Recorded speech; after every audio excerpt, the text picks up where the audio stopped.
हाय दोस्तों, good evening.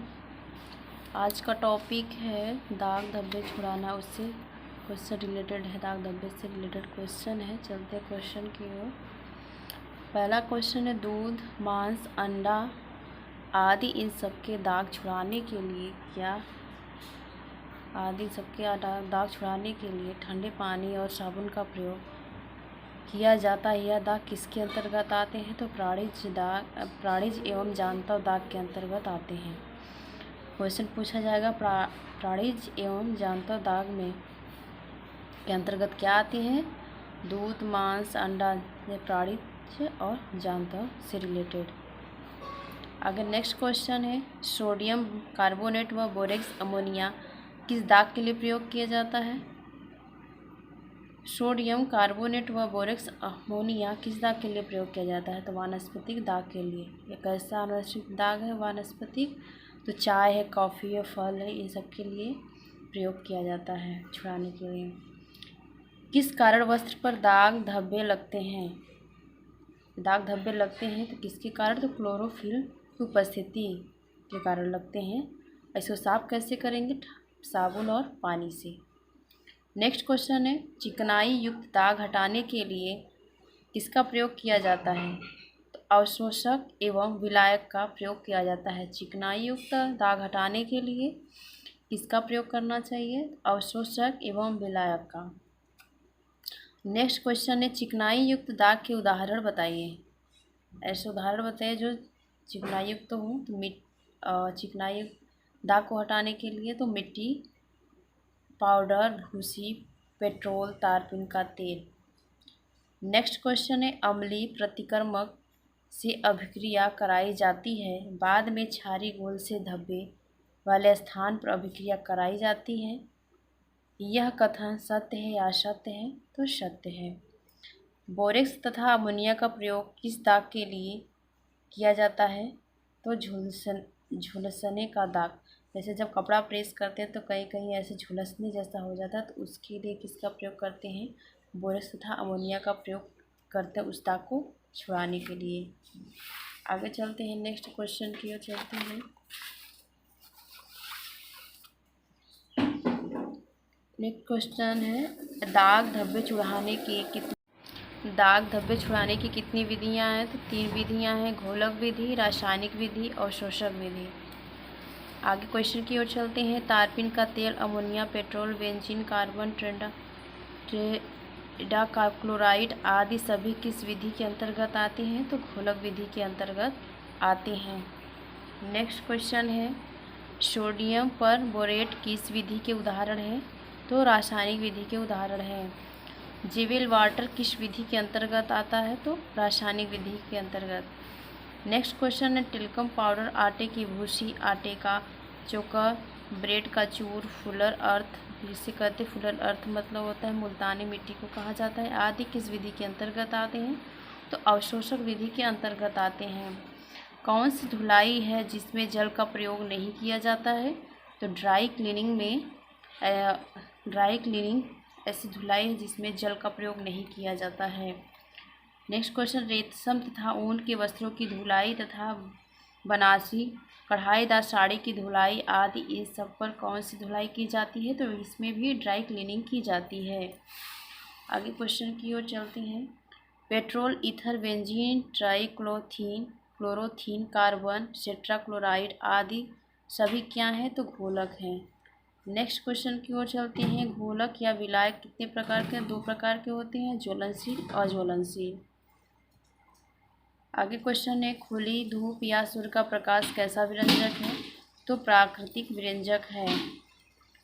Bleach कितने प्रकार के होते हैं? तो यह 2 प्रकार के होते हैं, ऑक्सीकारक और अपचयन। आगे चलते हैं, नेक्स्ट क्वेश्चन, सूर्य का प्रकाश, घास व नमी किस वस्त्र के लिए उत्तम माना जाता है? सूती एवं लिनन वस्त्र के लिए यह उत्तम माना जाता है। सोडियम हाइपोक्लोराइड को और किस नाम से जाना जाता है? तो जेवेल वाटर का रासायनिक नाम सोडियम क्लोराइड है, हाइपोक्लोराइड है, और उसे जेवेल वाटर के नाम से भी जाना जाता है। सोडियम पर बोनेट का प्रयोग किस वस्त्र पर करते हैं? तो सूती व लिनन कपड़े पे भी करते हैं। रेशम तथा ऊन के लिए किस रासायनिक का प्रयोग किया जाता है? तो हाइड्रोजन पेरोक्साइड क्या है, रेशम और ऊन के लिए किया जाता है। आगे क्वेश्चन है अपचयन प्रतिक्रमक कितने हैं? 2 हैं। पहला है sodium hydrosulphide, sodium bisulphide. Next question है घी, तेल, मक्खन, वार्निश आदि इन सबके कैसे दाग छुड़ाए जाने चाहिए? तो साबुन और गर्म जल से छुड़ाने चाहिए। रक्त का धब्बा छुड़ाने के लिए क्या करना चाहिए? तो ठंडा पानी प्लस साबुन का प्रयोग करना चाहिए। दाग धब्बे छुड़ाने की जो अन्य विधियां हैं इसमें सभी पॉइंट को बताया गया है। चलते हैं पॉइंट की ओर। पहला क्या है, घी, तेल, मक्खन, वार्निश आदि ये किसके अंतर्गत आते हैं? मतलब इसको छुड़ाने के लिए क्या किया जाता है? तो साबुन प्लस गर्म जल से छुड़ाएंगे। और ये 2 प्रकार के होते हैं। कौन सा? अवशोषक होते हैं और घोलक होते हैं। तो अवशोषक और घोलक होते हैं तो अवशोषक को छुड़ाने के लिए मिट्टी, चॉक, पाउडर का प्रयोग करते हैं और जो घोलक होते हैं पेट्रोल, मिट्टी का तेल का प्रयोग किया जाता है। दूसरा है खून, रक्त का धब्बा छुड़ाने के लिए क्या करते हैं? ठंडा पानी और साबुन का प्रयोग करते हैं। इसमें क्या होता है, अमोनिया की कुछ बूंदें जल में मिलाकर वस्त्रों को डुबा कर स्टार्च का पेस्ट धब्बे पर लगाकर कुछ देर सूखने के लिए छोड़ दिया जाता है। फिर पेस्ट को ब्रश की सहायता से झाड़ दिया जाता है। आगे है लोहे या जंग का धब्बा कैसे छुड़ाते हैं? तो खट्टी दही या नींबू से प्लस गर्म पानी क्या करते हैं, वस्त्र पर मलने से धब्बा हट जाता है। इसका जो रासायनिक है नाम, इसका ऑक्जेलिक अम्ल का प्रयोग भी किया जा सकता है। और ये जो गोलाकार को जो छुड़ाने का जो तरीका होता है, इसको जो दाग को छुड़ाने का तरीका होता है इसको गोलाकार में धब्बों को छुड़ाया जाता है, लोहे या जंग के धब्बों को।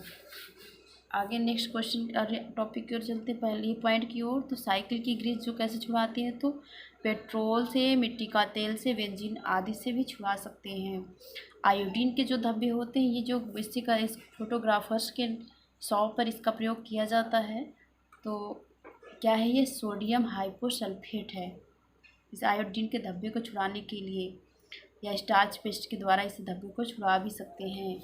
नेक्स्ट है स्याही का धब्बा। तो धब्बे पर नमक की परत बिछाकर नमक पर नींबू का रस निचोड़ दिया जाता है, फिर धब्बे को हटा लिया जाता है, तब धब्बा हट जा सकता है। और इंक रिमूवर, दही, कच्चा दूध इन चीज़ों का प्रयोग किया जाता है। चाय, कॉफ़ी, कोको इन सब के लिए क्या प्रयोग करते हैं? इन सब का जो दाग होता है छुड़ाने के लिए वस्त्रों पर बोरेक्स छिड़काव करते हैं और पानी की धार डालना चाहिए। फिर सोडियम परबोनेट या हाइड्रोजन पेरोक्साइड का प्रयोग करना चाहिए। लिपस्टिक के धब्बे कैसे छुड़ाते हैं? स्प्रीट या अल्कोहल से। और क्या होता है, क्लोरीन भी आता है इसके प्रयोग में। स्प्रीट, अल्कोहल और क्लोरीन का भी प्रयोग करते हैं। नेक्स्ट टॉपिक की ओर चलते हैं। यहाँ पर लिखा है नेल पॉलिश के धब्बे कैसे छुड़ाते हैं? नेल पॉलिश के धब्बे छुड़ाए जाते हैं इस एमाइल और एसीटेट का प्रयोग करके। तो एमाइल और एसीटेट दोनों मिलकर कैसे कपड़े साफ करते हैं? रेशमी और ऊन। तो ये किस जगत के हैं? तो प्रोटीन जगत के कपड़ों को छुड़ाने के लिए होता है। पसीने के धब्बे कैसे छुड़ाते हैं? इसमें जेवेल वाटर, सोडियम हाइपोक्लोराइट है और पोटेशियम परमैंगनेट, अमोनिया की कुछ बूंदें मिलाकर। नेक्स्ट क्वेश्चन है अंडे का धब्बा। तो धब्बे पर नमक की परत बिछाकर उस पर ठंडे पानी का धार डालना चाहिए और धब्बा हल्का होने के बाद गर्म पानी तथा साबुन से धोना चाहिए।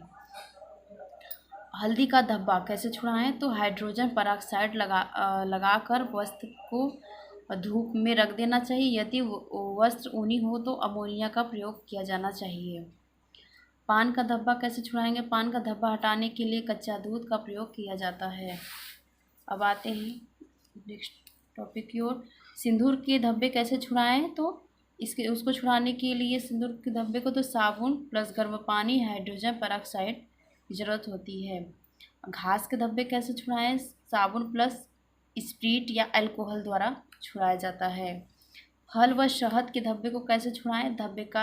धब्बे पर नमक फैलाकर, जेवेल वाटर, इंक रिमूवर लगाकर। ये सोडियम क्लोराइड बनाने के जो इसकी जो विधि है, तो क्या कैसे मिला के बनता है। तो 1 पाउंड धुलाई का सोडा होना चाहिए, 1 क्वार्टर उबला पानी होना चाहिए, 1 पाउंड क्लोराइड होना चाहिए, और लाइम होना चाहिए, और 2 क्वार्टर ठंडा पानी होना चाहिए। ये सबसे मिला के सोडियम क्लोराइड बनते हैं। धन्यवाद।